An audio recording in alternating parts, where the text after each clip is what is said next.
Kanyan. Programang hatid ang tamang balita at tamang impormasyon. Hindi lang sa Maynila, kundi sa buong bayan. Ronda Pilipinas. Pinakabago at pinaka-updated na mga pangyayari. Ihahatid live. Ronda Pilipinas. Kasama ang gigising sa inaantok mong dugo. Si Dennis Antenor Jr. Ronda Pilipinas. Makinig sa buong Pilipinas sa DWIZ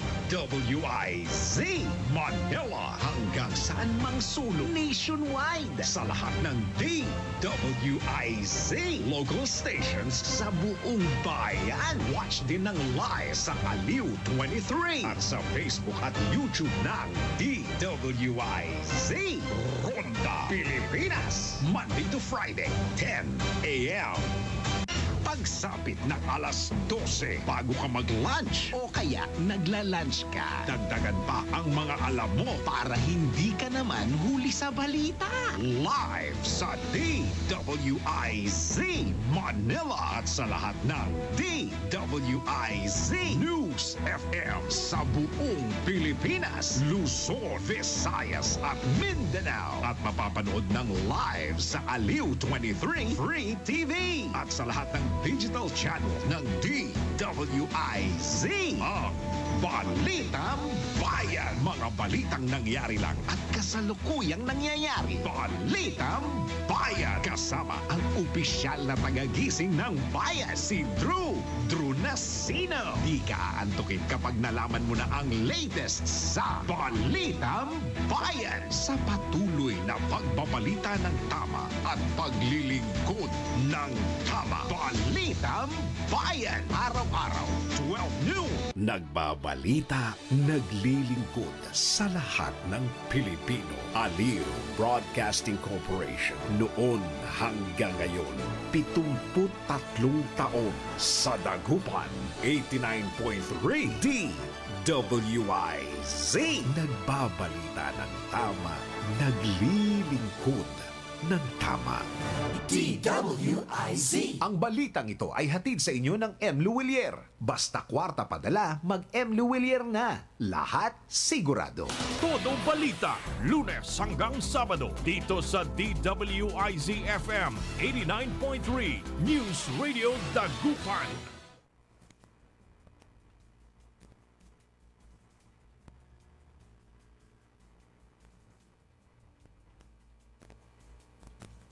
Magandang hapon mga kaibigan na imbag nga malam kanyayo amin na po. Araw ng Huwebes ngayon ay December 15 at oras ng ating programang Todo Balita at Komentaryo sa DWIZ Dagupan. Inyo pong maririnig mga balita kaganapan sa lalawigan ng Pangasinan, sa ibang bahagi ng bansa at sa ibayong dagat. Ang inyong Katodo Balita, ako po si Liway Manantan ni Paragire. Sa ngalan ng aking partner na si Kaaron Susan niya daw. Sa technical, kasama natin Kaaron Robert Garcia. Sa ulo ng ating mga balita, sa balitang nasyonal, mga OFW binalaan laban sa mga nag-aalok ng trabaho sa third country. Todo Balita. Supreme Court posibleng gumamit ng bangka at habal-habal para marating malalayong lugar. Todo Balita. Sa balitang lokal,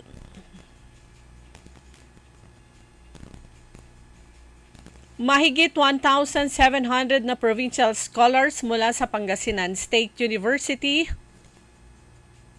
tumanggap ng financial grants mula sa provincial government ng Pangasinan. Todo Balita. Presidente ng Pangasinan Women's Club nagbigay ng maagang pamasko sa mga PDL sa Dagupan City Jail Female Dormitory. Todo Balita. Sa balitang pampalakasan, Cool Smashers at Titans bakbakan sa Game 1. Todo Balita. At sa showbiz balita,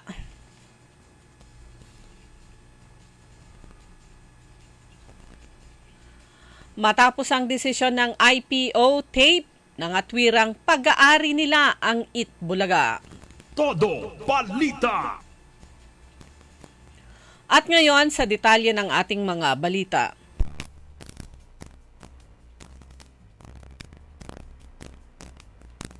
Binalaan kahapon ng Department of Migrant Workers o DMW ang mga OFWs na mag-ingat laban sa isa na namang scam na nangihikayat ng mga dayuhang manggagawa upang tumanggap ng trabaho sa isang third country.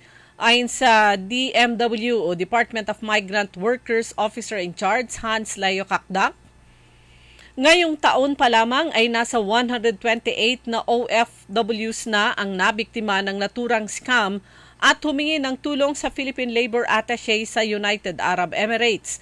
Sinabi ni Kakdak na sa ilalim ng eskema, ang isang OFW sa Saudi Arabia na pauwi na ng Pilipinas ay naiingganyong pumasok sa ibang trabaho sa ibang bansa na iniaalok lamang sa Facebook o kaya sa TikTok. Dahil dito sa halip na gamitin ang kanilang re-entry visa upang bumalik sa lugar ng kanilang employment, sila ay nagiging willing victim at nagdidesisyong tanggapin ang alok na trabaho sa third country sa pag-aakalang mas magiging maganda ang kanilang lagay doon. Gayunman pagdating anya ng mga ito sa naturang third country, ay hindi pala maayos ang kanilang working conditions at hindi rin sapat ang sahod.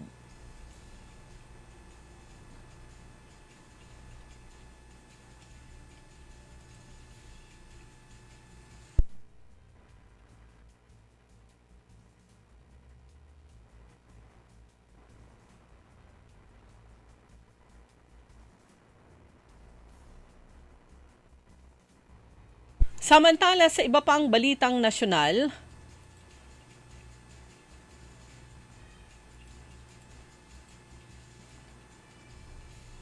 posibleng gumamit ang Supreme Court ng mga bangka at maging habal-habal para marating ang mga malalayong lugar sa bansa para makapagdaos ng pagdinig gamit ang internet.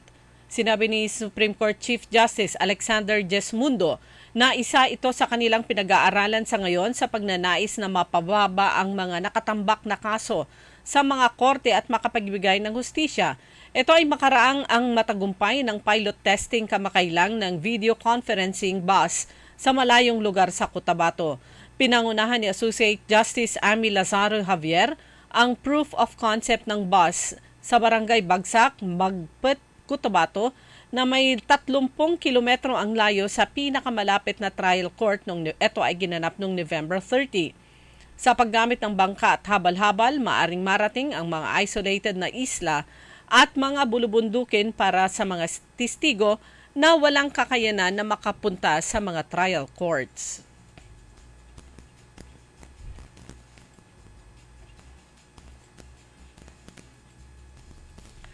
Samantala, inatasan ng Department of Justice si dating Negros Oriental Representative Arnolfo Teves Jr. na magpakita sa isinasagawang preliminary investigation na itinakda kahapon at sa December 19 ukol sa reklamong pagpondo sa mga aktibidad sa terorismo. Kaugnay ito sa hinaharap na kasong paglabag sa Republic Act No. 10168 o ang tinatawag na Terrorism Financing Prevention and Suppression Act of 2012. Ganon din ang Republic Act 11479 o ang Terrorism Act of 2020. Inatasan ng mga state prosecutors si Teves na maghain ng kanyang counter affidavit sa naturang investigasyon para mailatag ang kanyang panig.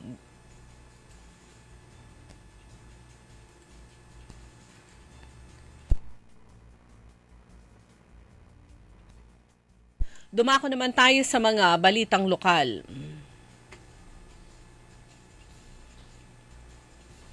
Masaya ang Pasko ng 1,776 na provincial scholars mula sa Pangasinan State University. Naibigay na kasi sa kanila ng pamahalaang panlalawigan ng Pangasinan ang kanilang financial grants nitong ika-13 ng Disyembre. Bawat isa ay nabigyan ng tig 10,000 piso. Sa ngalan ni Governor Ramon Gico III, dumalo at nagbigay ng mensahe si Vice Governor Mark Lambino. Iginiit niya ang suporta ng probinsya sa pag-aaral ng kabataang Pangasinense. Binubuo ng 9 na campus ang Pangasinan State University o PSU. Kinabibilangan ito ng Alaminos Campus, Asingan, Bayambang, Binmalay, mga campus sa Infanta, Lingayen, San Carlos City, Santa Maria at Urdaneta City. Pinangunahan ng Provincial Treasury Office ang distribusyon ng nasabing financial grant. Dumalo rin sa programa ang mga executive directors at student council coordinator ng Pangasinan State University, Provincial Scholarship Program consultant na si Linda Fernandez at consultant on education and community development na si Rocky Magliba. 2 ambulansya naman mula sa PCSO at Grand 88 Gaming Corporation ang ipinasakamay sa Pangasinan. Tinanggap ito ni na board member Arthur Celeste Jr. at Provincial Administrator Melicio Patage II bilang kinatawan ni Governor Ramon Gico III. Ang 2 ambulansya ay mapupunta sa District 1 at saka District 5. Kasama sa turnover si 5th District Political Consultant Jesus Basco, PCSO OIC Branch Manager Christopher Pacalso at ang Grand 88 Gaming Corporation Operations Manager na si Sherwin Claveria.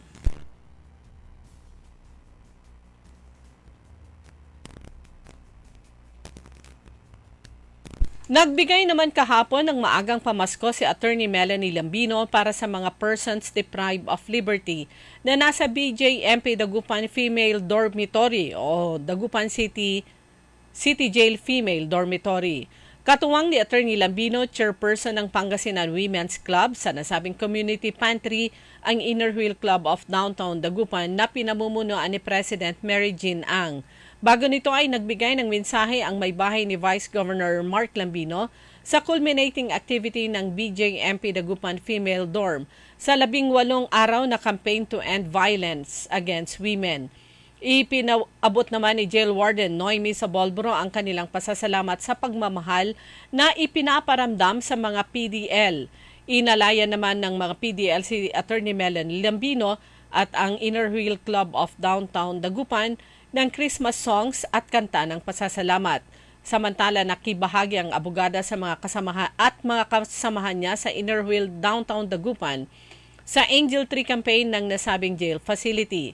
Sa kanilang proyekto sa isang bituing bubunutin Pasko ng Pamilya Ko'y Magniningning, ang mahigit 60 na persons deprived of liberty sa Dagupan City Jail Female Dorm ay nagsabit ng kani-kanilang munting pulang bituin sa Christmas tree.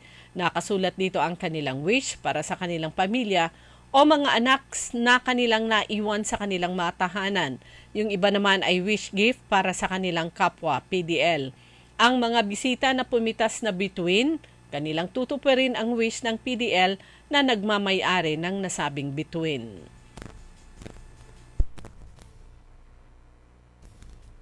Dumako naman tayo sa mga balitang pampalakasan.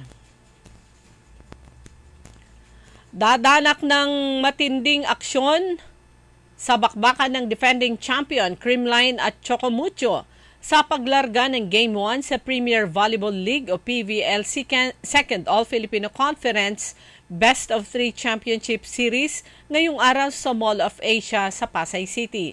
Mag-uunahan ang Cool Smashers at Flying Titans na makuha ang 1-0 bentahe sa serye mamayang alas 6 ng gabi, habang maghaharap naman sa hiwalay na Best of 3 Battle for Third Series ang Cherry Tigo at Signal.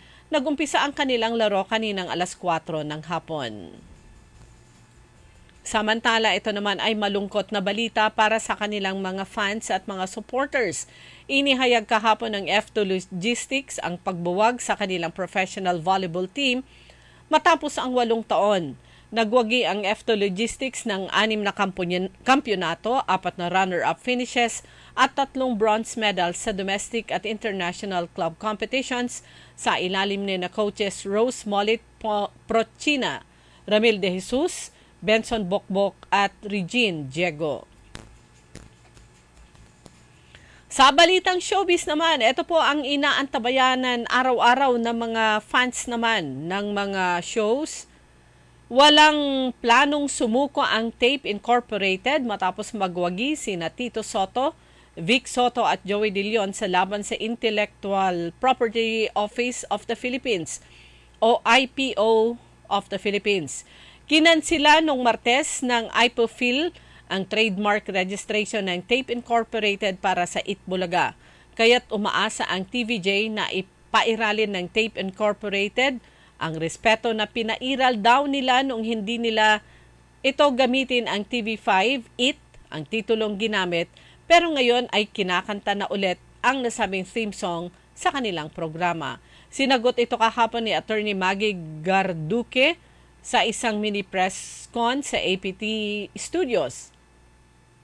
Sinabi nito na kung nabasa niyo po ang desisyon na inilabas ng Adjudication Officer ng BLA o kaya Bureau of Legal Office of IPO, wala pong nakalagay doon na dahil sa desisyon na ito ay ipinagbabawalan na ang tape na gamitin ang Itbulaga. Ibig sabihin, hindi pa rin tapos ang nasabing usapin. Yan ang kabuuan ng ating mga balita sa ating Todo Balita. Ang inyong tagapagbalita, ako po si Liway Manantan, Iparagire. Ang oras po natin alas 5:13 ng hapon. Babalik po tayo pagkatapos ng ilang paalaala. Ang balitang ito ay inihatid sa inyo ng M. Luwilier. Basta kwarta padala, mag-M. Luwilier na. Lahat sigurado. DWIZ.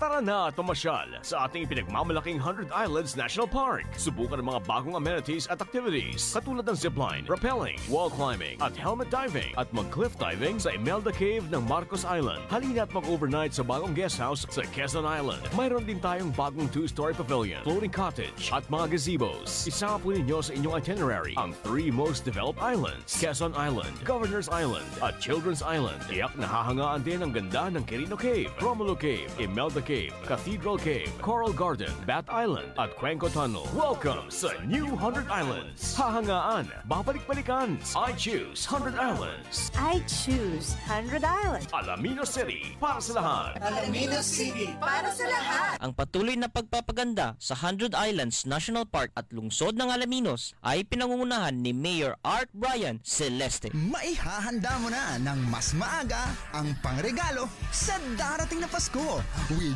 Magic Department Store Merriest Season Sale. Department Store Merriest Season Sale. Madarama mo talaga ang Merry ng Christmas dahil sa laki ng diskwentong hatid ng Magic Department Store Merriest Season Sale. Up to 70% ang discount mula men's and ladies RTWs, footwear, bags, toys, gift items, at marami pang iba. Kaya tara na! At gawing merry pa sa merry ang Pasko with Magic Department Store Merriest Season Sale. Magic Department Store Merriest Season Sale. Ho, ho, ho! Merry Christmas! Magic Department Store Merriest Season Sale. Up to 70% discount on great selections. November 17 to December 17, 2023. Available in all Magic Department stores near you. DTI Fair Trade Permit Number R1-102 Series of 2023. Merry Christmas and a prosperous New Year sa ating lahat. God has given us countless surprises and gifts in 2023. We have many reasons to celebrate with a sense of gratitude. God has empowered us. God has equipped us. God has provided for us. Tunay ngang puno ng biyaya ang taong ito. Katunayan, ang ilan sa ating mga pinapanaginip ay nagkatotoo na. For the many programs and projects that have now borne fruit, I want to thank all of you, my beloved province mates in Pangasinan. This Christmas, let us share our blessings and continue to provide a ray of hope in every corner of Pangasinan. God bless us all.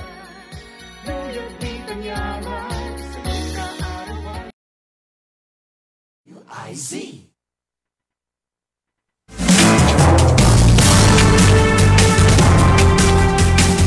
Oras na po natin mga kaibigan, alas 5:17 ng hapon at kasama niyo po Liway Manantan Iparagire sa ating Todo Balita.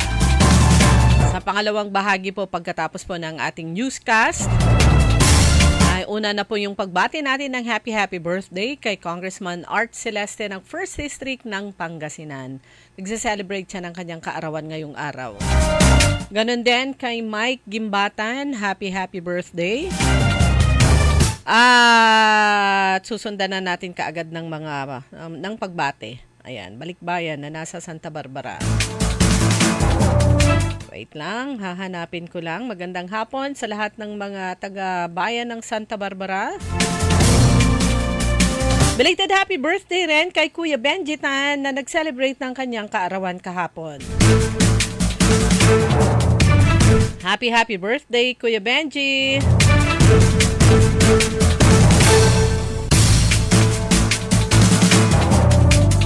At magandang hapon din at maraming salamat sa pag-subaybay nyo po sa aming programang Todo Balita kay Belia Fernandez diyan sa bayan ng Santa Barbara.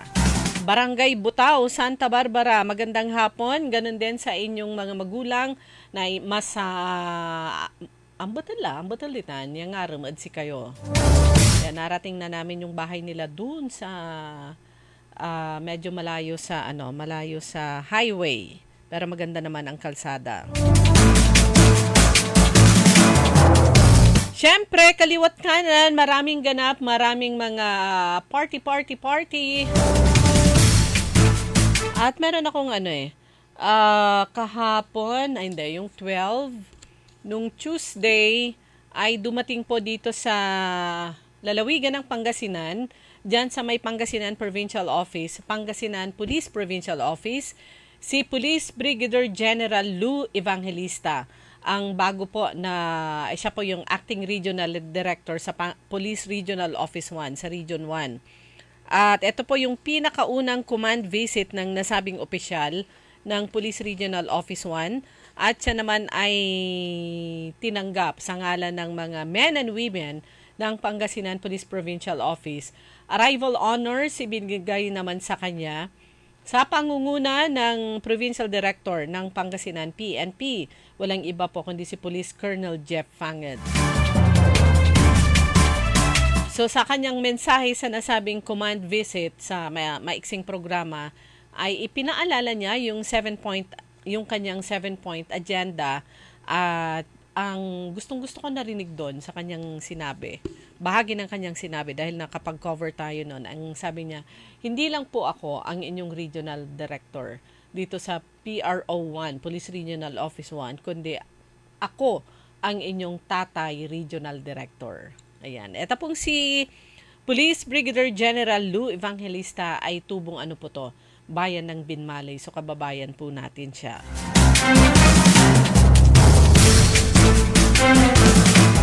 Samantala kahapon nga ginanap yung munting handog naman ni Attorney Melanie Lambino kasama po ang Inner Wheel Club of Downtown Dagupan dyan sa may Dagupan City Jail Female Dormitory. Talagang mararamdaman mo kung gaano kasaya ang ating mga PDL na may halong lungkot dahil syempre hindi sila pwedeng lumabas sa jail facility at hindi nila pwedeng puntahan ang kanilang mga pamilya o naiwang anak, mga magulang doon sa kanilang tahanan hanggat hindi nare-resolve yung kaso na kanilang kinakaharap. Kaya nakakapagbigay po ng saya kahit papano. Hindi lang po yung pagdalaw ng mga volunteers na pupunta dyan sa jail facilities. Hindi lang po dyan sa female dorm ng Dagupan City Jail. Kundi ganun din sa iba pang mga jail facilities dito sa ating lalawigan. Meron po tayong marami po. Bukod sa ang lalawigan ng Pangasinan ay may jail facility din. Ito yung Pangasinan Provincial Jail na nandyan sa Lingayen. Andyan din yung mga district jails ng Bureau of Jail Management and Penology. Andyan po dyan sa my 1st District. Lahat ng distrito meron po.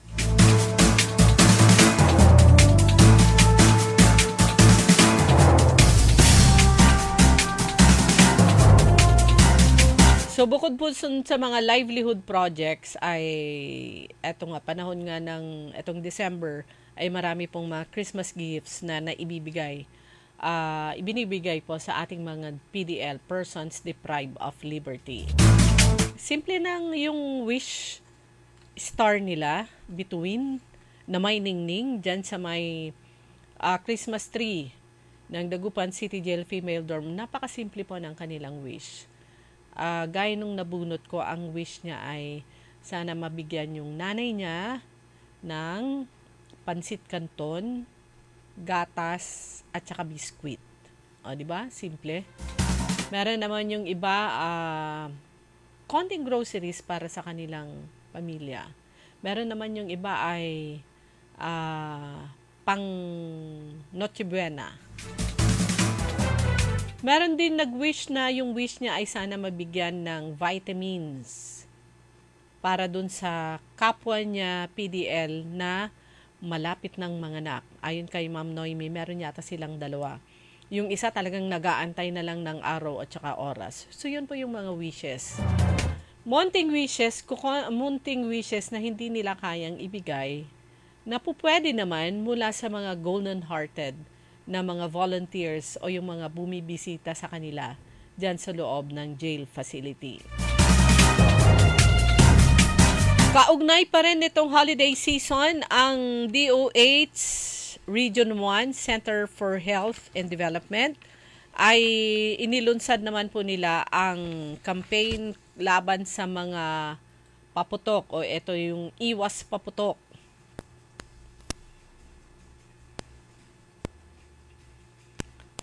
Ginawa po nila ngayong araw dito sa lungsod ng Dagupan at pinangunahan niya ng Regional Director ng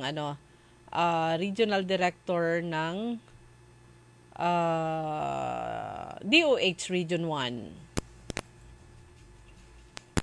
Ito yung program. Healthy Pilipinas launching of Iwas Paputok Campaign 2023 in Dagupan City at nagkaroon din ng awarding ceremony ng Paskuhan sa barangay. Ito naman ay proyekto naman ng city government. So yung launching kanina ay ginanap sa may City Plaza at pinangunahan niya ni Dr. Sandali, tingnan ko yung aking listahan. Ang Regional Director ng DOH Region 1 at ang alkalde ng Dagupan, si Mayor Belen Fernandez. So pinangunahan po nila yan. Andiyan may mga estudyante, may mga kabataan.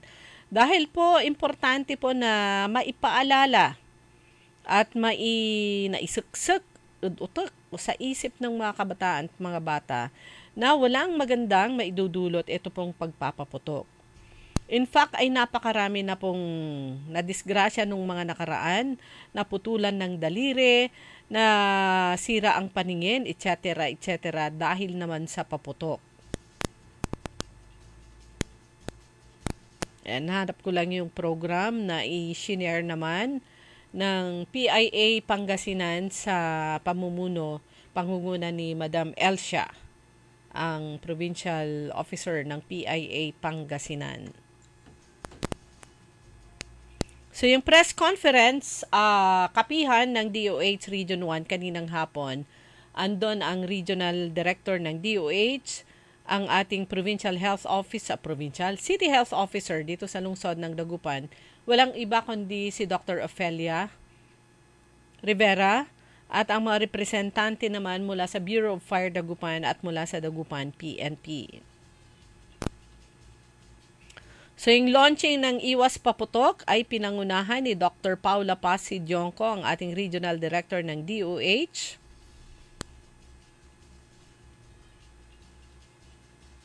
At sa press conference kanina, talakayan o kaya kapihan ng DOH ay, eto naman po yung mga andon kanina, si SFO3 Rovier Solar, mula ang officer in charge ng Bureau of Fire Protection Dagupan. Representante naman ng PNP ay si Police Major Ronnie Maramba, Deputy Chief of Police ng Dagupan City Police Station. At mula naman sa City Government at mula sa City Health Office, si Dr. Ofelia Rivera. At syempre from DOH Center for Health Development 1 ay si Dr. Paula Paz Sidionco. So muling ipinaalala kanina yung mga dapat at mga hindi dapat para sa pag-iingay. Ang dami namang pwedeng gamitin na hindi po yung paputok. Andyan na po yung empty bottles ng soft drinks o kaya tubig. Lagyan nyo ng bato, syempre yung maliliit, tapos patunugin nyo parang karakas. Alam nyo yung ginagamit sa pag may banda. Yung ginagawa naman ay binabatang-tang nila gamit ang kahoy, yung mga sirang kaldero, kaserola, takip ng kaserola. Meron naman yung turotot na, alam niyo yung plastic na alam niyo yung anak ko meron siya nung binili namin to nung siya.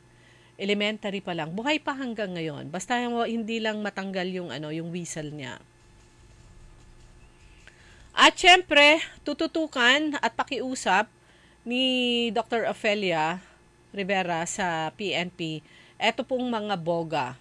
Alam nyo, madalas gumagamit niyan, gumagawa, ay mga bata. Ang dali nilang gawin, gamit ang lata o kaya yung maliliit na PVC pipe at saka bibili ng butane. O yun na po, nakakagawa na sila ng boga. Na base sa mga data ng DOH, ng PNP, mga LGUs, ay ang dami pong mga na-aksidente na mga bata. Eto naman, pinapa-check naman ni Dr. Ofelia sa Dagupan City PNP kasi merong nakarating sa kanyang info na mukhang may plano ang Pugo Grande na magpaputok ng sandamakmak na firecrackers pagdating ng bagong taon or after New Year. Alam nyo, ilang taon na pong na-stop yung nasabing tradisyon po nila. Noong, sino ba yung presidente noon? Talagang, at saka yung chief PNP, na talagang ipinag-utos na bawal yung mga ganyan. Bawal magpaputok ng mga malalakas na mga paputok. Ay hindi lang po basta malakas na paputok yung kanilang pinapaputok. Dahil sa dami ay sobrang lakas. So, andyan yung noise, pollution, at saka yung danger na may masaktan. Para sa kapihan kanina, sinabi po ng Regional Director ng DOH na ang reporting time, ito yung natanong natin kanina, mag-uumpisa po na mag-record ng magtala ng bilang ng mga biktima ng paputok, anong klaseng paputok ang ginamit, etc., etc., ang mga ospital. Mag-uumpisa po yan December 21 hanggang January 5. So, base sa record nung 2022, ayon sa DOH Region 1, ang pinakabata na disgrasya nung nakaraang taon ay 3 taong gulang. Ang pinakamatanda naman yata ay nasa 70 plus. Sabi nga, tanda-tanda na matigas pa ang ulo. Ayon kay Dr. Ofelia Rivera, so kahapon nagkaroon ng capacity building seminar ang mga barangay officials ba, representante mula sa 7 barangay, island barangays at Bacayao. Pero sinabi naman po ng Bureau of Fire Protection Dagupan na so far, kailang taon na rin po yan, walang kumukuha ng permit na mag-manufacture ng firecrackers. Nakailang sunog na rin kasi, nakailang pagsabog na. Basta ang paalala ng DOH, palagay ko very practical ito Healthy handaan, healthy celebration. At alam naman po natin, yung pamilya namin, pamilya nyo, pamilya nila, ay taon-taon binabawasan yung dami ng kanilang inihahanda. Hindi lang sa Christmas, kundi ganun din sa bagong taon. Dahil ang daming natitira. Paano naman halos lahat ng bahay may handa? So, anong nangyari dun sa natitira na yon? It's either napapanis o hindi naman talaga nauubos. Sayang, di ba? Pero ngayon po ay December 14, ibig sabihin 15 bukas, sweldo, bago ang sumweldo ka na ka, Aaron Robert. Pautang. Ayan. So, sweldo po. At meron na rin declaration ang Malacanang na ang December 26, araw po yan ng Martes, ay special non-working holiday. So, long weekend na naman po yun. Yung week na yon magpapang-abot sa bagay, yung December 30 ay Saturday, January 1 ay Sunday, medyo relax lang po yun. Pero ito pong 23, Saturday, 24, 25, tapos idineklara ng special non-working holiday yung 26. Very long bakasyon. Oras na po natin, alas 5:32 na po, napakabilis ng oras. Etong tinitingnan ko sa Facebook ay isang napakasarap na pinakbet. Pero parang gusto kong kumain ng pigar-pigar. Ay, hindi pigar-pigar, kaluskus. Diyan sa May Perez. Oras po natin, alas 5:32. Babalik po tayo ulit pagkatapos nito. DWIZ. Sa mga minamahal naming consumers ng Sintelco, mayroon ng Pay Anywhere scheme na kung saan gamit lang ang inyong mga Android phones ay pwede nang magbayad ng inyong electricity bills in no hassle at real-time recording. Iwas pila at abala, kaya mas makakatipid ka sa oras at pera. Tumawag o mag-message lang sa Sintelco para sa mga listahan ng accredited payment centers. Isang paalala mula sa pamunuan ng Sintelco. Masakit ba ang iyong ulo at katawan dahil sa sobrang trabaho at iba't ibang stress sa buhay? Sandali, mag-break ka muna. Hindi lang simpleng break, mag-Herbalaya break ka muna. Hinga ng malalim at imasahe ang ulo at katawan gamit ang Herbalaya Liniment Oil. Sa sakit ng ulo at katawan, dito na tayo sa subok na, dekalidad at siguradong ligtas. Herbalaya, amoy na kaaya-aya, sa bawat pahid ay ginhawa. Mabibili sa mga botika at grocery stores sa inyong lugar. Also available in roll-on and cream. I'm Beth Flores. Ako naman si Pastor Nestor Flores. Tandem kami sa buhay. Partner kami sa ministry. At sa bawat hamon ng buhay, we are ready. Alam namin, we are not alone in this race of life. Jesus is our faithful companion. We press on toward the goal to win the prize for which God has called us heavenward in Christ Jesus. Philippians 3:14. Jesus is alive. Accept, celebrate Jesus. Gumugunita kay Jesus sa araw-araw kasama ang MX3. MX3, tunay, natural at original. DWIZ Manila, DWIZ Palawan, DWIZ Dagupan. DWIZ can now be heard anytime and anywhere. Just download the DWIZ app on Apple Store and Google Play Store. Get updated with the latest news in and out of the metro and participate in the discussion. Papalakas ng papalakas, palinaw ng palinaw, mga balita at impormasyong naiintindihan dahil malinaw mong nalaman. Tutok lang sa DWIZ. Mula umaga hanggang gabi, updated on air and online. DWIZ. Nagbabalita ng tama, naglilingkod ng tama. DWIZ. DWIZ. Liway Manantan sa Todo Balita. Alas 5:35 na po ng hapon, kasama nyo pa rin Liway Manantan Iparagire. Bago po tayo pumunta sa ibang topic, tignan lang po natin itong data sheet na ibinigay naman sa atin ni Madam Iris ng kaibigan natin, kumare, na dati nasa isang radio station dito sa Dagupan, ngayon ay nasa DOH Region 1 na po siya. Ito po yung report from December 21, 2022 hanggang January 6. Center for Health Development 1, DOH. So, meron pong 100 fireworks-related injury cases na nai-report sa Region 1 mula December 21, 2022 hanggang January 6, 2023. Ito po ay 49% mas mataas sa 67 na kaso na naitala the year before.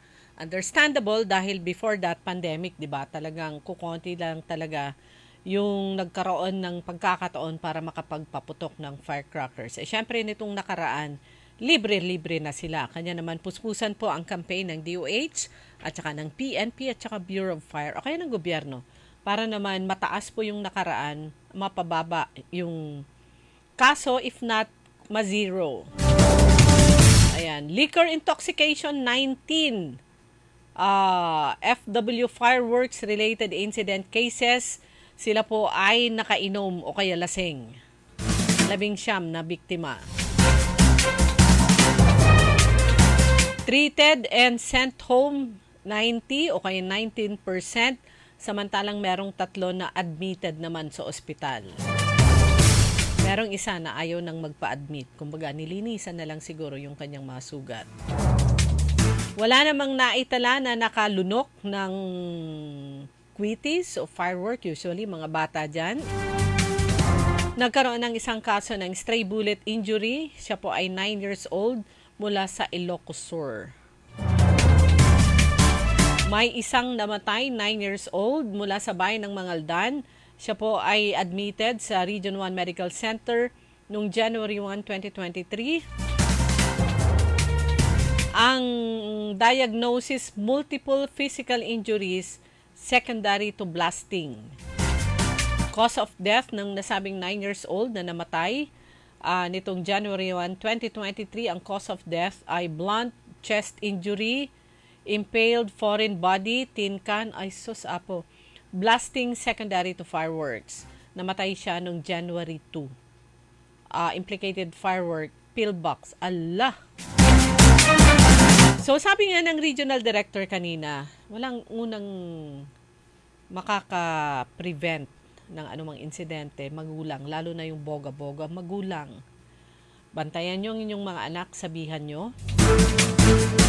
Minsan itong mga bata nito magagaling itatago nila, pero sana ay wala na pong mangyaring insidente ng ganyan. Samantala, meron po tayong nakitang kakaibang patimpalak naman. Ito, jingle making contest, kaya lang medyo kakaiba. Ito naman ay sa bayan ng Bulinaw. Nakita natin ito sa Facebook ng Bulinaw Tourism Office. Garbage collection jingle making contest. Mechanics ng kanilang garbage collection jingle making contest. Dapat yung sasali ay Filipino. Yung kanilang jingle ay nasa salitang Filipino, Bulinaw o kaya Ilocano. O kaya mix. Duration ay 3 minutes to maximum naman 5 minutes. It must be relevant to garbage collection, proper segregation at saka source of recycling. Ang deadline ay, ang entries dapat maisumite sa Municipal Agriculture Office ng Bayan ng Bulinaw on December 22, alas 10 ng umaga. Ang premyo, 10,000 para sa first place, 6,000 sa second place, at saka 3,000 naman sa third place, plus syempre consolation prize o consolation prizes. Ang sabi po dito ng LGU Bulinaw, yung winning song, yung mananalong jingle, ay gagamitin ng LGU Bulinaw bilang official garbage collection jingle for Bulinaw. Alam niyo yung mga garbage truck na, di ba, may tumutugtog. Ayan, gagawin nilang jingle yon. Pag andyan na, pag yung mga residente dun sa barangay, narinig yon, ibig sabihin, padaan na o papunta na sa kanilang lugar yung garbage truck. Sabi dito, the jingle will belong to LGU Bulinaw and it may be used to create an improved version for official use. Ayan, sali na po kayo kung meron kayong mga kamag-anak na magagaling sumulat ng kanta, pasalihin nyo na. Kanina nabanggit natin yung gift giving, yung pagmamahal, Panangaroy intern at Attorney Melanie Lambino, na siyang chairman naman ng Pangasinan Women's Club at syempre kasamahan natin sa Inner Wheel Club of Downtown Dagupan. Bago po yun, ang unang ginang ng ating lalawigan, si Ginang Maan Tuason Gico, na siya naman presidente ng First Spouses League of Pangasinan, ay pinamunuan niya yung maagang pamasko, pagbibigay sa libu-libong residente sa Urdaneta City. Ito ay handog ng pamahalaang panlalawigan ng Pangasinan sa pamumuno po ni Governor Ramon Gico III at yung distribution pinamunuan po yan ni unang ginang Maan Tuason Gico. Alam niyo, napaka-ano nito napaka-sweet ng unang ginang na unang ginang ng lalawigan. At meron din po siyang advocacy, ito naman yung pagbibigay ilaw sa mga lugar sa mga liblib na lugar. Ito po ay yung solar lights na maliit lang naman to. Hindi siya yung malaking na kahit papaano ay makakapagbigay liwanag sa mga tahanan dun sa mga malalayong lugar. Yan din, sabi niya, sa tulong ng mga nagmamahal din. So, meron pong mga donors, merong mga sponsors, at yun po, yun naman ibinibili po, sabi ni Ginang Maantuason Gico, ang ating First Lady sa lalawigan ng Pangasinan. Yun naman yung ibinibili nila ng mga solar lights na ibinibigay din sa ilang mga residente sa mga far-flung barangays. Sa kanilang pagpunta, unang binisita nila ay dun sa Barangay Pita, dyan sa Infanta. Nakita nila na kailangan din pala dalhin nila isabay na yung medical team. Magkaroon ng medical mission ang provincial government ng Pangasinan. Isabay na doon sa distribution ng solar lights. Yan po ang pagmamahal na hinahandog po ng provincial government ng Pangasinan. Kasama siyempre ang mga may bahay ng ating Governor Ramon Gico III at ng ating Vice Governor Mark Lambino. Kasama siyempre ang mga miyembro ng Sangguniang Panlalawigan na isa lang po, nagbuklod po yan. Nung panahon ng eleksyon ay magkaiba po yung kanilang partido. Political alliance. Pero nung umupo na po ang liderato ng provincial government, ang Team Aguila, ay sabi nga ni unifying leader itong si Governor Gico, na pag-isa niya yung nasabing lahat ng miyembro ng Sangguniang Panlalawigan, and they are working and acting as one para sa mga Pangasinense.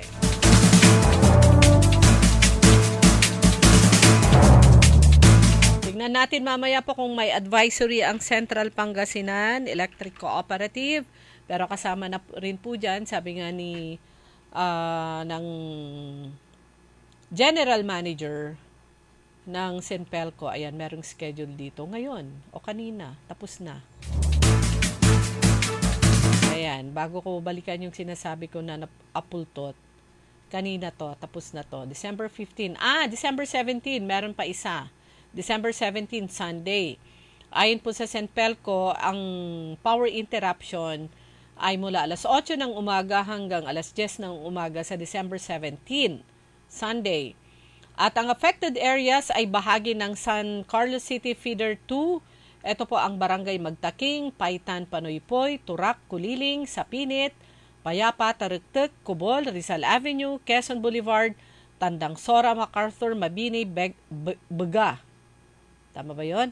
Tarese, Lilimasan, Ano, Manson, Balayong, Matagdem, Barangay Doyong, Inirangan, Nilintap, Perez Boulevard, Ilang, Longos.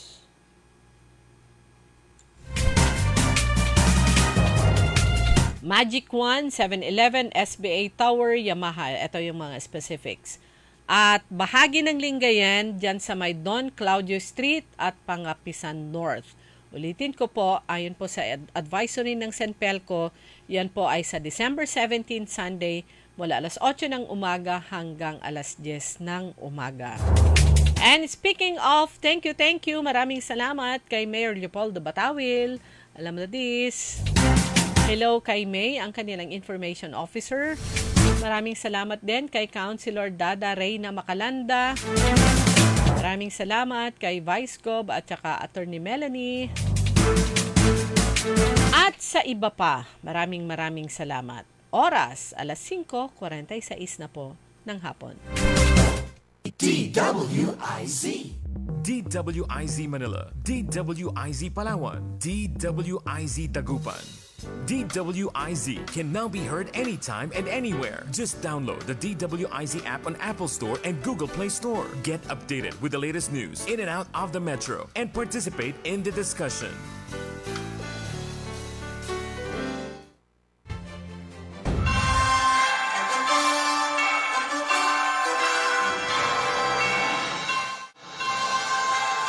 Ladies and gentlemen, the provincial officials of Pangasinan,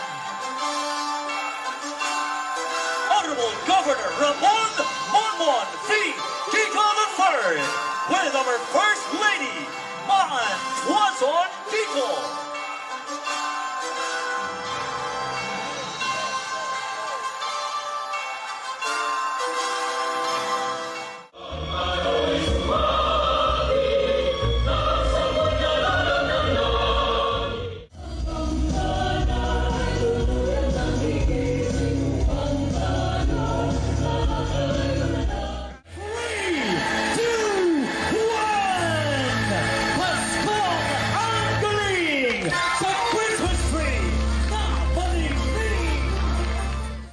Nagliwanag at nagningning ang buong Kapitolyo ng Pangasinan nang sindihan ng giant Christmas tree. Ito ang hudyat ng simula ng Paskong Ang Galing sa pusong may ningning. Ang ating tema ay Paskong Ang Galing, pusong kay ningning. No, napakaganda po. We always emphasize on that galing and excellence. But to balance it off, andun po yung puso, yung heart.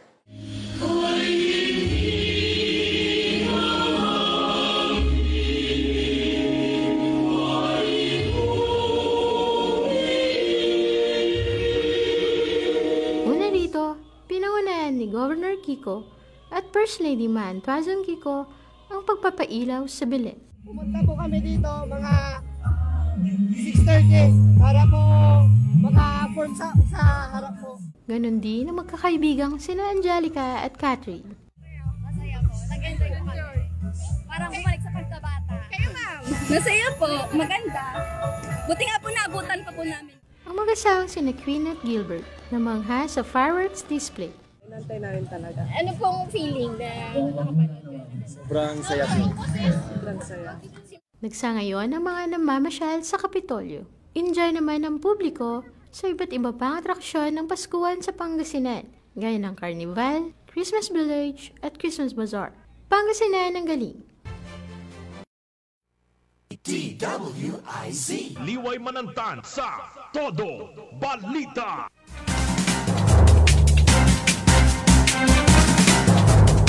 Oras na po natin mga kaibigan, alas 5:49 na po ng hapon, so meron na lang 11 minuto bago mag-alas 6 ng gabi.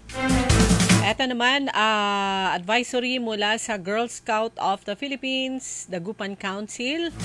Hello kay Ma'am Lerma, sabi po niya dito, good afternoon everyone.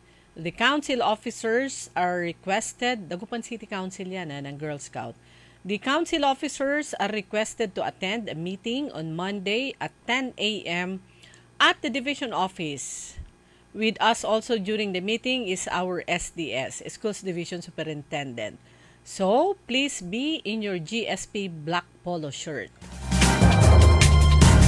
Ayan, so meron pong meeting ang council officers Dagupan Girl Scout, Dagupan Council sa Lunes, 10 o'clock sa division office at a-attend sa meeting si SDS Rowena Banzon. Attire, black, GSP black polo shirt. Samantala, magandang hapon. Maraming salamat, Kuyang Ralph Lawrence kaya Biab Nahera na imbag nga malim kanyayo apo. Kay Madam Elsia Argel dyan sa may PIA Pangasinan, maraming salamat for updating us always. Sir Napoleon ko, magandang hapon po. Si Ma'am Editha Subang, magandang hapon. Hindi ko pa nakuha yung report, sir, na patungkol dun sa i-forward nyo sa akin. Kay Jupiter Cerezo, John Christian Lambino, how are you, John Christian? Si Bonifacio Paragas, magandang hapon po. Presi de la Cruz, Estrella Carmelo, Jos Renzo Silaran, magandang hapon. Yong Regidor, Nathaniel De Leon, Editha Subang, Paulion ang Julio Jr. Agpoon. Ganon din kay Lindy Guzman, kay Doji Cadenas Plomantes. At syempre, magandang hapon kay lahat ng mga kaibigan nating PDL diyan sa may female dormitory Dagupan City Jail. At saka syempre yung mga staff, lahat ng personnel dyan sa nasabing jail facility, magandang hapon po. Maraming salamat sa very warm welcome palagi pag tayo po ay pumupunta dyan. Ayan, Aaron Robert, may isi-send ako dyan sa iyo. Paki-print.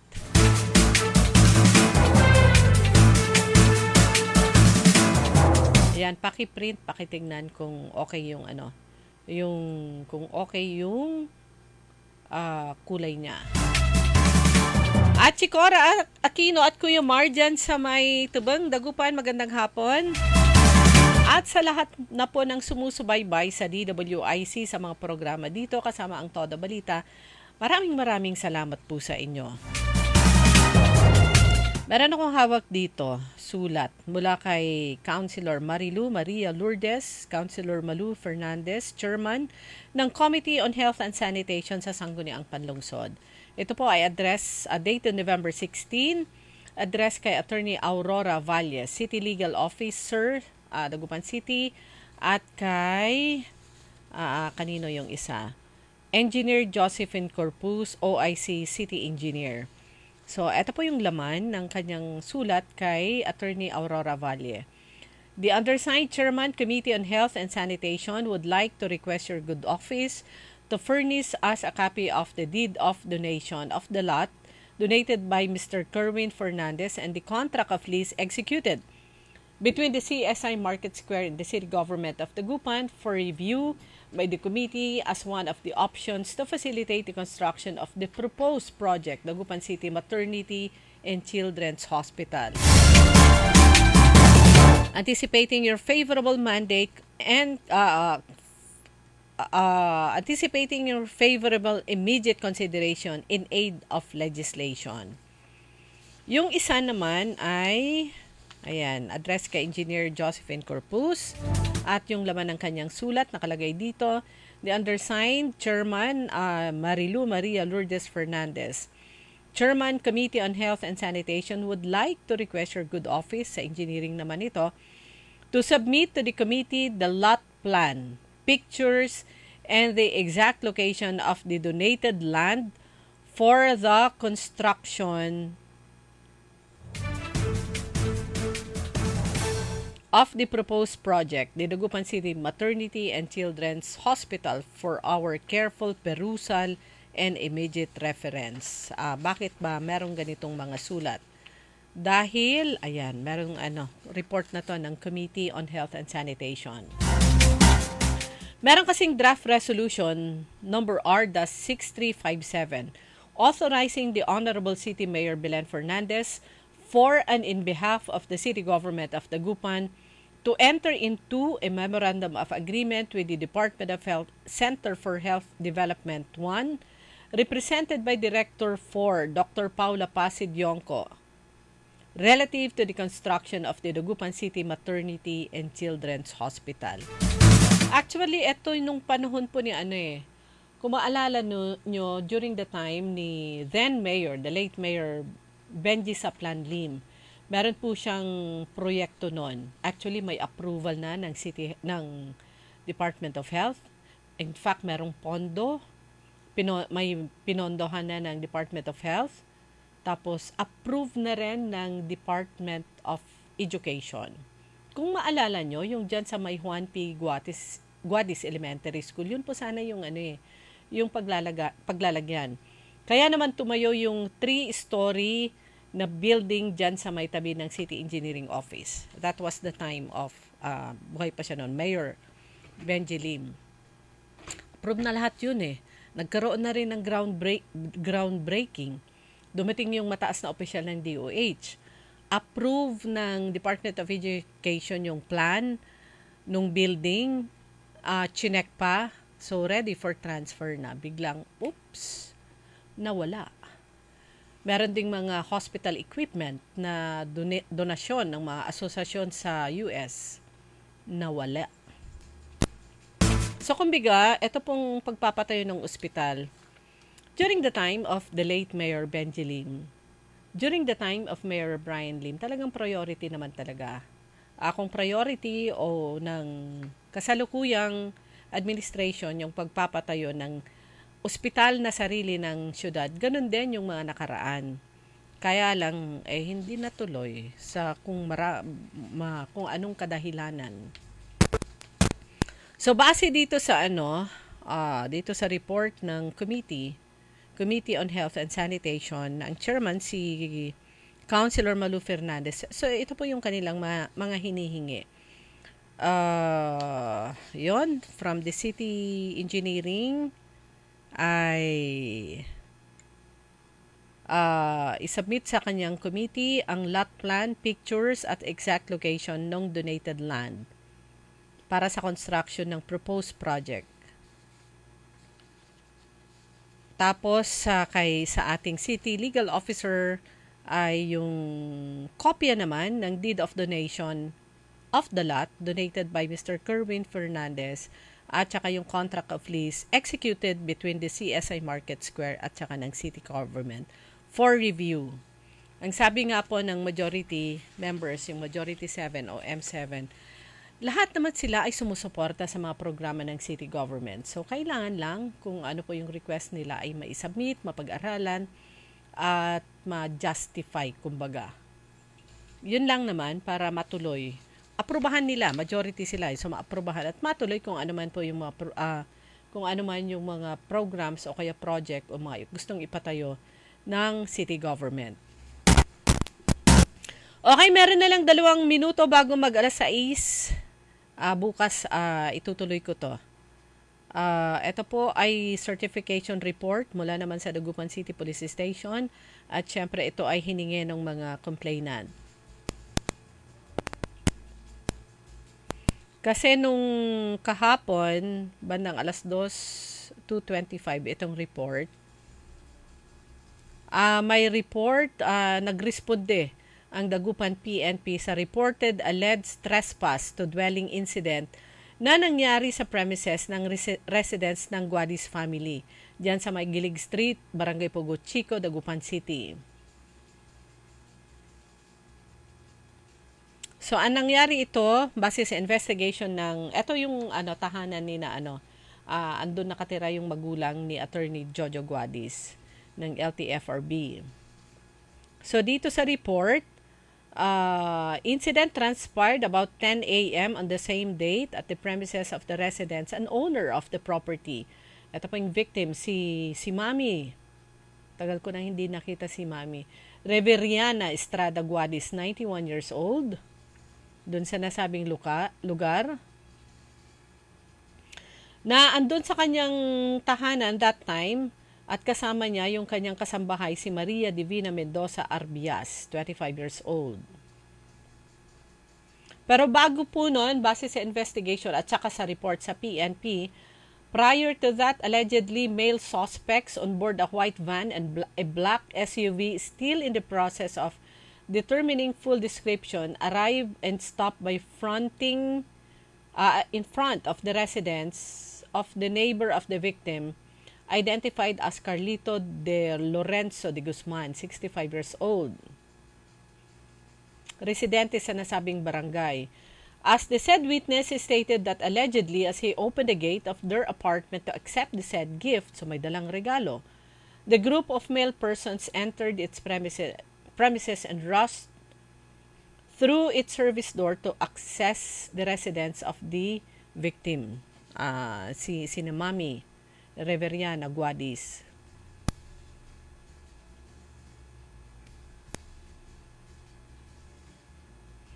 So, ayon pa rin po dito, during interview, sabi po dito sa report ng PNP, during the interview with the victim and her housemaid, the two alleged that they were there, itong mga suspect na dumating, yung male suspects intruded, pumasok sila dun sa premises ng bahay at hinahanap daw nila si Jojo Guadis, si Attorney Jojo Guadis. Pumasok sila sa bahay at pumasok sila sa kwarto.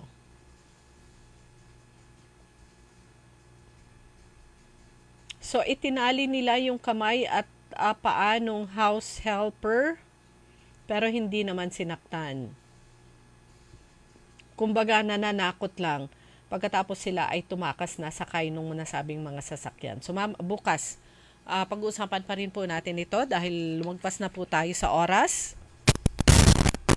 Bukas muli magkakasama-sama po tayo sa ating Todo Balita.